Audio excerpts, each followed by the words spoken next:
ইমাম মাহদি আসার সময় হয়েছে কিনা একটু আপনার চারপাশে অবলোকন করলেই আপনার কাছে দিবালোকের মতো স্পষ্ট হয়ে যাবে। আজকে চারিদিকে তাকান, যেখানে তাকাবেন সেখানে শিরক, যেখানেই তাকাবেন সেখানে শিরক। আজকে মানুষ মোবাইল ব্যবহার করে, ফেসবুক ব্যবহার করে, হোয়াটসঅ্যাপ ব্যবহার করে, যতগুলো ইমোজি রয়েছে, হাসির ইমোজি রয়েছে, আপনি ওখানে কান্নার ইমোজি রয়েছে, ওখানে মানুষ মানুষের সঙ্গে মোলাকাত করছে, যতগুলো ইমোজি ব্যবহার করা হয় এগুলোকে শিরকের প্রকারের মধ্যে স্পষ্টভাবেই উল্লেখ করা হয়। আপনার গায়ের মধ্যে একটা টি শার্ট আপনি পরিধান করেছেন, এখানে যদি কোনো মানুষের ছবি থাকে এটাও শিরক। আপনি ইমোজি ব্যবহার করেন এটাও শিরক। অতিরিক্ত মাত্রায় আপনি যখন ছবি তুলবেন এটাও শিরক। প্রশ্ন করতে পারেন, হুজুর জুলুমের সাথে আবার কিসের শিরকের সম্পর্ক, আপনি কি বলেন?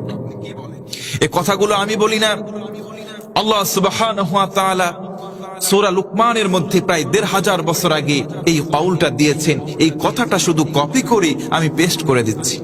ভাইরা আমার, লক্ষ্য করেন, লুকমান হাকিম তখন তার সন্তানকে নসিহা প্রদান করেছিলেন। ওই কথাগুলো আল্লাহ সুবহানাহু ওয়া তাআলা কোরআনে কোট করেছেন।